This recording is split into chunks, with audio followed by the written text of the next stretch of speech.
यसो काम गरिराख्दाखेरि भिडियो गरायो, फोटाहरू खिच्यो, भिडियो गरायो, टिकटक फेसबुकमा राख्यो, एउटा लाइक के आउँदैन, के भएको? हेलो नमस्ते, welcome to my next video. I hope हजुरहरू सबैजना सन्चै आरामै हुनुहुन्छ होला।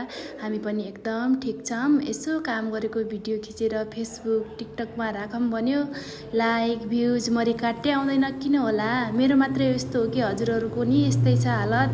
भन्नुहोस् है, भिडियोमा भन्दै गर्नु होला है हजुरहरूले पनि। यस्तो हालत छ, त्यही भएर फोटो भिडियोहरू केही खिच्न मन लाग्दैन क्या। अनि आज चाहिँ गाउँबाट मम्मी बुवाले तामा पठाइदिनु भएको रहेछ क्या। यो वर्षको चाहिँ यो फर्स्ट टाइम हो, हामीले फर्स्ट टाइम तामा खाँदैछौँ मम्मी बुवाले। अब सिजन आउँदैछ क्या, अनि अरूतिर त छिटो भइहाल्छ भन्नुहुन्छ, हाम्रोतिर चाहिँ यो साउन भदौतिर हुन्छ क्या। त्यही भएर अनि मम्मी बुवाले हिजो गाउँबाट पठाइदिनु भएको रहेछ। अनि मैले चाहिँ आज तामाको तरकारी पकाउँदैछु।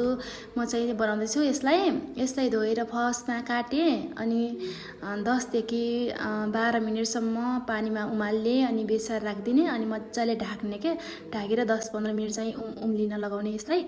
अनि उम्लिसकेपछि अनि चिसो पानीले मजाले धारामा लगेर म चाहिँ धुन्छु है यसलाई। धारामा लगेर धुने यसलाई, अनि धारामा लगेर मजाले 2-3 पानी धोइसकेपछि अनि यसको लागि तामाको लागि स्पेसल भनेको टिमुर हो। अनि कराईमा तेल राखेर मजाले प्याजसँगै मसलाहरू खुराउने, अनि जिरा धनियाँहरू पाउडरहरू सबै हालेँ क्या मैले। अनि नुन अनि बेसारहरू सबै हालेर फेरि मैले 5 देखि 10 मिनट यसलाई ढाकिदिने मजाले। अनि अर्को कुरा के, यो बच्चाहरूसँग त साह्रै गाह्रो हुन्छ क्या भिडियोहरू गराउन चाहिँ एकदम। यो के हो मामु भन्दै आउनुहुन्छ। अनि हामीले साइडमा रोटी पनि पकाउँदै थियौँ। अनि यो तामासँग रोटी खाऊँ भनेर आज हामी धेरै पछि रोटी पकाउँदै पनि थियौँ है। रोटीसँग राम्रो लाग्छ क्या तामा। गाउँमा मम्मीहरूले पकाउँदाखेरि मम्मीको स्टाइलमै पकाउँदैछु म खासमा।